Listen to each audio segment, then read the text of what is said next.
जी हाँ दोस्तों, आज हम बात करेंगे सुप्रीम कोर्ट के एक ऐसे फैसले पे जो अभी हाल ही में सुनाया गया है और वो फैसला नागरिकता अधिनियम की धारा 6A पर सुनाया गया है।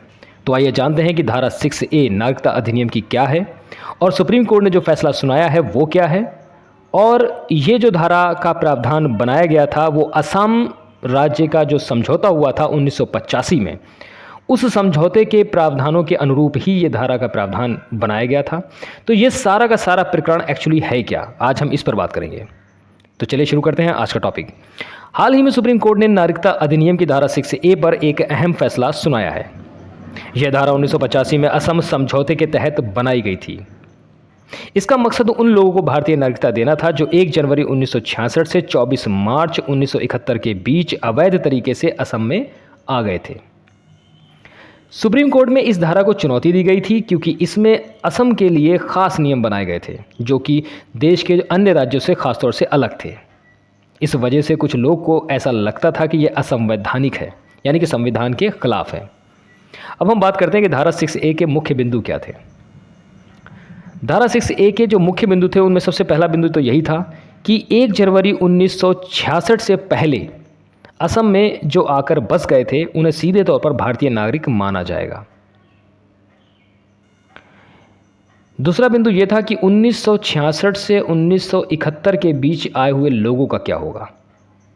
तो इसमें बताया गया था कि 1 जनवरी 1966 से 24 मार्च 1971 के बीच जो भी गैर कानूनी तरीके से लोग असम में आकर बस गए थे उन्हें शुरू में विदेशी माना जाएगा, लेकिन अगर वे 10 साल तक यानी कि 1971 से 1981 तक असम राज्य में रहेंगे तो उन्हें नागरिकता मिल जाएगी, लेकिन इस दौरान उन्हें वोट डालने का अधिकार नहीं होगा।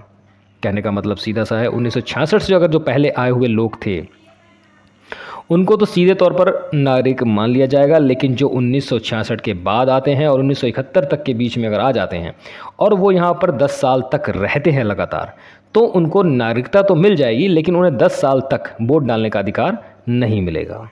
ये था उसका एक बिंदु धारा 6A का। तीसरा बिंदु क्या था कि 1971 के अगर जो लोग बाद में आएंगे तो उनका क्या होगा। जो 24 मार्च 1971 के बाद असम राज्य में आएंगे तो उन्हें अवैध प्रवासी माना जाएगा और उन्हें वापस भेज दिया जाएगा। सुप्रीम कोर्ट का फैसला सुप्रीम कोर्ट की 5 जजों की बेंच ने 4 जजों के बहुमत से इस धारा को सही ठहराया। 4 जजों ने बहुमत में फैसला सुनाया और एक जज जो थे वो उनका फैसला इसके खिलाफ था। कोर्ट ने कहा कि यह धारा असम के अवैध प्रवासियों की समस्या को हल करने के लिए बनाई गई थी। मुख्य न्यायाधीश DY चंद्रचूड़ ने कहा कि यह एक राजनीतिक समझौता था जिसे कानूनी रूप दिया गया था। हालांकि एक जज जो थे जिनका नाम न्यायमूर्ति JB पारदीवाला था, उन्हें इससे असहमति जताई। उनका मानना था कि यह धारा ठीक नहीं है। फिर भी बहुमत से जो फैसला आया कि धारा 6A असम के लिए ज़रूरी है, यानी कि एक जज ने तो इसके खिलाफ फैसला सुनाया। उनका कहना था 6A को असंवैधानिक करार दिया जाना चाहिए क्योंकि देश के जो बाकी राज्य हैं उनमें अलग प्रावधान और इस राज्य के लिए खासतौर से जो प्रावधान बना दिया गया था उनके अनुसार ये धारा ठीक नहीं है, असंवैधानिक है। हालांकि 4 जजों के बहुमत से धारा 6A को वैध करार दे दिया गया।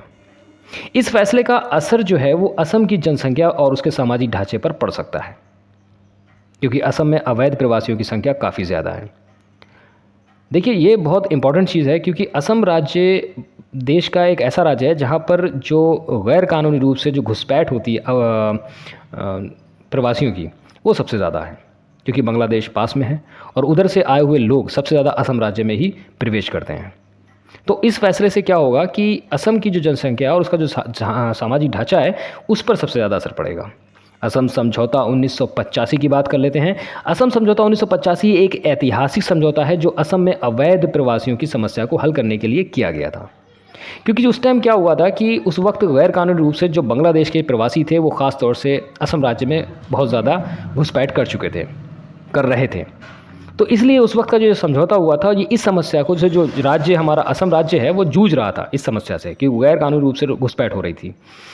तो इसमें जो समझौता हुआ था, असम का जो समझौता, वो खासतौर से अवैध प्रवासियों की समस्या को हल करने के लिए किया गया था। असम में बांग्लादेश से बड़ी संख्या में लोग अवैध रूप से आकर बस रहे थे, जिससे वहाँ की जनसंख्या, संसाधनों और संस्कृति पर दबाव बढ़ गया था। ये तो सभी जानते हैं कि जैसे जैसे जनसंख्या बढ़ेगी वैसे वैसे जो संसाधन होते हैं उन पर दबाव तो पड़ता है। इस कारण असम में लंबे समय तक विरोध प्रदर्शन और आंदोलन हुए, जिन्हें असम आंदोलन कहा गया। समझ लेते हैं कि असम समझौता 1985 और उसके प्रावधान क्या थे।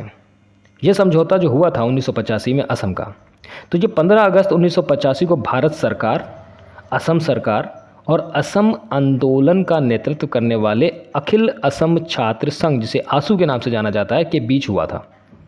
इसका मकसद असम में अवैध प्रवासियों की पहचान करना, उन्हें बाहर भेजना और राज्य में शांति बहाल करना था। समझौते के मुख्य बिंदुओं की अगर बात करें तो इनके मुख्य बिंदु वही थे। इन्हीं बिंदुओं के आधार पर ही धारा 6A का निर्माण किया गया था। धारा 6A के जो प्रावधान हैं वही इसके समझौते के प्रावधान थे।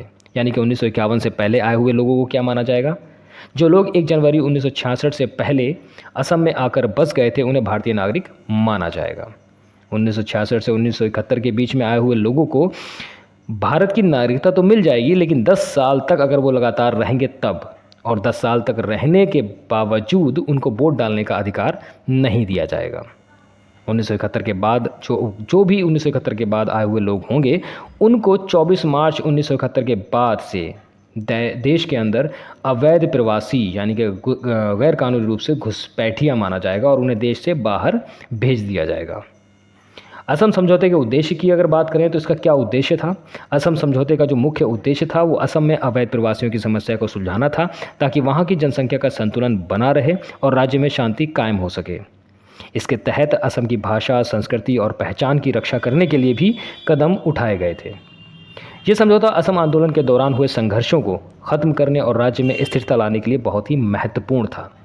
और इसी समझौते के आधार पर धारा 6A के प्रावधान बनाए गए थे, और वही धारा 6A जो नागरिकता अधिनियम 1955 की धारा 6A है, उसी धारा 6A पर अभी हाल ही में सुप्रीम कोर्ट ने जो फैसला 4A के बहुमत से सुनाया है, उस 6A को उन्होंने वैध करार दिया है।